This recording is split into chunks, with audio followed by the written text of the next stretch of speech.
Hi friend, welcome back my YouTube channel. आप देख रहे हैं असर टेक्नीशियन चैनल। तो स्वागत है आपका हमारे इस चैनल में।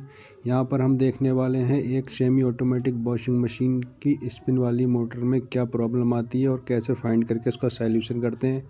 तो यहाँ पर इसका ड्रम देखिए काफ़ी लूजिंग है। तो बहुत ही आसान तरीके से आज हम सीखने वाले हैं इसकी प्रॉब्लम को पूरा फाइंड करना।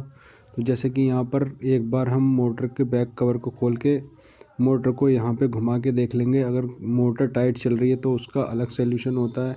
इसके ऊपर एक बेलो रबर लगी हुई होती है, आप उसमें भी हाथ डाल के देख लीजिए। कभी कभी क्या होता है, बेलो ख़राब होने से भी ड्रम इधर उधर हो जाता है।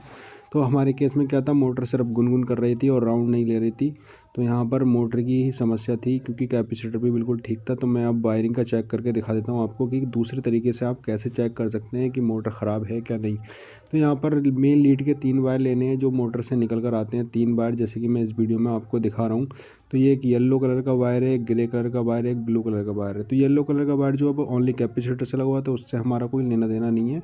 और यहाँ पर जो वाइट और ग्रे कलर का वायर है, तो यहाँ पर हम जैसे ही टाइमर ऑन करेंगे और ये हमारा जो ग्रे और वाइट कलर का जो वायर है जो हमारी स्पिन वाली मोटर से निकल के आया, यहाँ पे एक बल्ब होल्डर लगा लेंगे। अगर बल्ब होल्डर यहाँ पे अगर ग्लो करता है तो हमारी मोटर ख़राब है, ग्लो नहीं करता है तो यहाँ पे वायरिंग ख़राब है। तो जनरली क्या है, सबसे पहले यही काम करना होता है। तो यहाँ पे हमने पहले से ही चेक कर लिया था, तो हमें बल्ब होल्डर लगा कर नहीं दिखा पाए थे हम आपको। तो यहाँ पर हम स्पिन मोटर को चेंज करना सिखाएंगे आपको काफ़ी आसान और इजी तरीके से। तो सबसे पहला काम होता है इसकी ब्रेक वायर निकालने का। ब्रेक वायर निकालते टाइम आपको ध्यान देना है कि आप जिस भी होल में से निकालें वापस से उसी होल में लगाएं, या फ़ोटो ले लें आप। और ये जो कोक रबड़ है, पानी निकलने वाली रबड़, इसको निकालने की ज़रूरत नहीं होती है मोटर बदलते टाइम। जब आप कभी बेलो वगैरह या मोटर का ड्रम वगैरह चेंज करते हैं तब ज़रूरत पड़ती है उसको खोलने के लिए। तो वापस से फटाफट सारे स्क्रूओं को हम खोल लेते हैं बारी बारी से, जैसे कि इस वीडियो में मैं आपको दिखा रहा हूँ। उसके बाद ज़बरदस्ती ना करें, यहाँ पर भी कुछ पेच होते हैं अंदर हाइड जो होते हैं, इन पेचों का भी आप ध्यान दें, क्योंकि साइडों के सारे पेच खोलने के बाद भी मोटर का जो बैक वाला कवर है नीचे वाला वो नहीं खुल पाता है। तो यहाँ पर पेचों का भी ध्यान दीजिए, क्योंकि अलग अलग मॉडल की मशीनें होती हैं, अलग अलग तरीके से इसमें स्क्रू वगैरह लगे हुए होते हैं।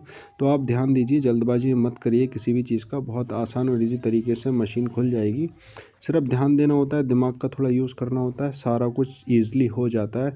इतना बड़ा काम नहीं होता है, आप खुद से भी कर सकते हैं। ये वैसे टेक्नीशियन भाइयों के लिए भी है, और जो घर पे आप जो काम सीखना चाहते हैं उनके लिए भी ये वीडियो है। तो यहाँ पर हमें पुली को भी ड्रम से अलग करना है। तो ड्रम से अलग करने के लिए यहाँ पे 12-13 का पौने का यूज़ होता है, पर हमारे टूल बैग में नहीं था। तो यहाँ पे हमने रिंच से इसको ढीला करने के बाद 8 की गोटी से इसका पेंच खोलना होता है, स्क्रू जिसको नट भी बोलते हैं।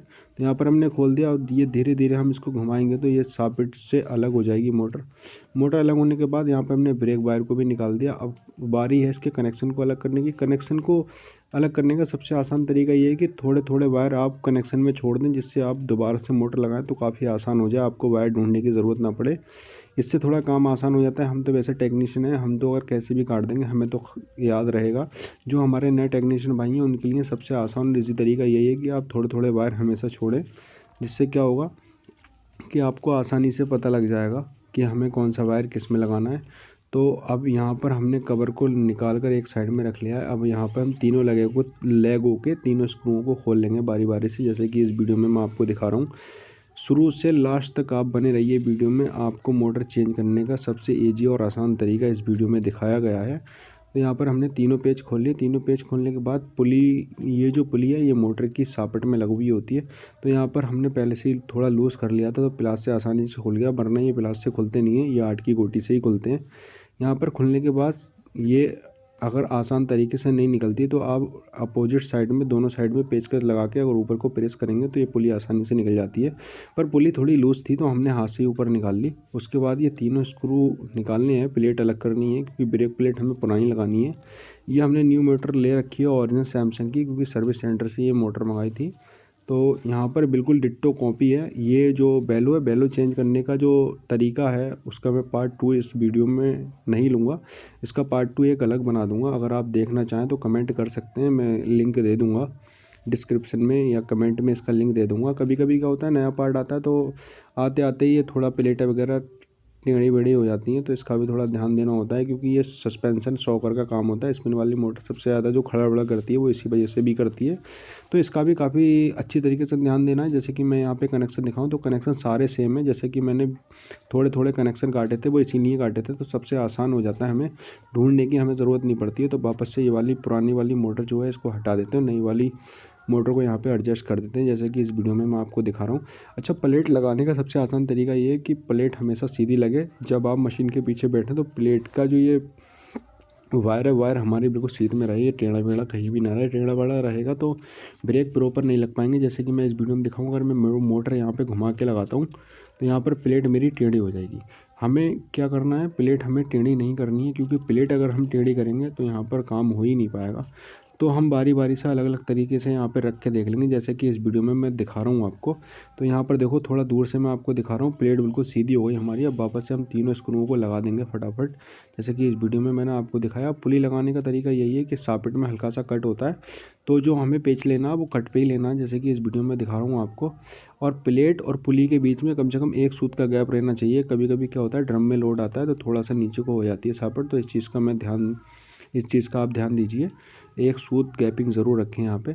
रखने के बाद सबसे पहले इसके 8 की गोटी से इसका नट कस दो। नट कसने के बाद यहाँ पर देखिए, हमारा जो ब्रेक प्लेट है बिल्कुल परफेक्ट चल रहा है यहाँ पे, और पुली भी बिल्कुल परफेक्ट चल रही है। तो यहाँ तक हमारा काम कंप्लीट हो चुका है। अब जो कनेक्शन के जो वायर हैं, वो हम कनेक्शन के वायर जैसे जैसे हमने खोले थे कलर बाई कलर, हम वैसे ही इसमें लगा लेंगे। जैसे कि ग्रे से ग्रे, वाइट से वाइट और येलो से येलो। जैसे कि यहाँ पर मैं वीडियो को थोड़ा स्किप कर दिया था। स्किप करने के बाद ये देखिए, यहाँ पर येलो से येलो कैपेसिटर लगा दिया हमने, और ग्रे से ग्रे हमने टाइमर और कैपेसिटर का लगा दिया। यहाँ पे हमने कॉमन वायर दे दिया वाइट कलर का। तो सबसे आसान और इजी तरीका यही है। उसके बाद हम थोड़ा फिनिशिंग पे भी थोड़ा ध्यान देंगे साथ के साथ, जैसे कि इस वीडियो में मैं आपको दिखा रहा हूँ। यहाँ पर हम थोड़ा फिनिशिंग से भी काम करेंगे, क्योंकि जितना फिनिशिंग से काम करेंगे उतना बेहतर तरीके से काम होगा, और मार्केट में आपकी अपनी अलग पहचान बनेगी, आप जितनी फिनिशिंग से काम करेंगे। वैसे तो हर कोने गली में अलग अलग तरीके मिस्त्री हैं, तो यहाँ पर थोड़ा ध्यान दीजिए। काम अच्छा करोगे तो जो कस्टमर भाई लोग होते हैं वो ध्यान देते हैं कि हाँ मिस्त्री बढ़िया है, तो इस चीज़ का भी थोड़ा ध्यान दीजिए। यहाँ पर हमारी मशीन का जो सूखने वाली जो मोटर थी वो लगकर यहाँ पर कंप्लीट हो चुकी है। अब मैं यहाँ पर इसके ड्रम का जो नट है वो भी कसना आपको दिखा देता हूँ, क्योंकि ड्रम की सॉकेट है उसमें भी कट लगा हुआ होता है, तो कट पर ही हमें नट लगाना होता है। तो हमने यहाँ पर कट के नट को बिल्कुल प्रॉपर तरीके से एडजस्ट कर दिया है, और यहाँ पर हमारा ड्रम भी बिल्कुल परफेक्ट लग गया है। अब मैं आपको चेक करके भी दिखा दूंगा। चेक करने से पहले क्या करना होगा, ये जो हमने ब्रेक वाली वायर खोली थी, ब्रेक वाली वायर जो है चौथे होल से हमने निकाला था इसका तार, तो हम वापस से चौथे होल में ही लगा देंगे। उसके बाद क्या करेंगे, एक बार मोटर को ऐसे घुमा के देख लेंगे, डोर को नीचे करके, सुखाने वाले का जो ढक्कन होता है उसको नीचे करके देख लेंगे। यहाँ पे हमारे फ्री घूमना चाहिए, और जैसे हम डोर उठाएंगे तो हमारी टाइट चलनी चाहिए। तो यहाँ पर बिल्कुल परफेक्ट चल रही थी। उसके बाद हम थोड़ा वायरों में भी थोड़ा फिनिशिंग देंगे। फिनिशिंग देने के लिए पानी से और नमी से बचाने के लिए यहाँ पर पॉलीथीन लगा के इसकी टेपिंग कर देंगे। यहाँ पे टेपिंग करने के बाद इसके जो वायर है उसको भी हम थोड़ा फिनिशिंग दे देंगे, जैसे कि इस वीडियो में दिखा रहा हूँ। उसके बाद इसका बैक कवर लगा देंगे। यहाँ तक हमारा काम बिल्कुल कंप्लीट हो चुका है। तो देखिए, यहाँ पर मेन लीड हमने लगा दी है, और उसके बाद हम यहाँ पर टाइमर ऑन करते हैं। टाइमर ऑन करने के बाद यहाँ पर हमारी स्पिन मोटर है, जो ड्रायर है हमारा, अगर आप महसूस कर पा रहे हैं तो काफ़ी परफेक्ट तरीके से चलने लगा है। कस्टमर भी यहाँ पे काफ़ी खुश हैं, काफ़ी अच्छी बेहतर तरीके से काम हुआ है। और इसी टाइप की हमारी वीडियो अगर आप देखना चाहते हैं, लाइक एंड सब्सक्राइब ज़रूर करें और बेल आइकन दबाएं, ताकि हर न्यू अपडेट आपको हर टाइम मिलती रहे।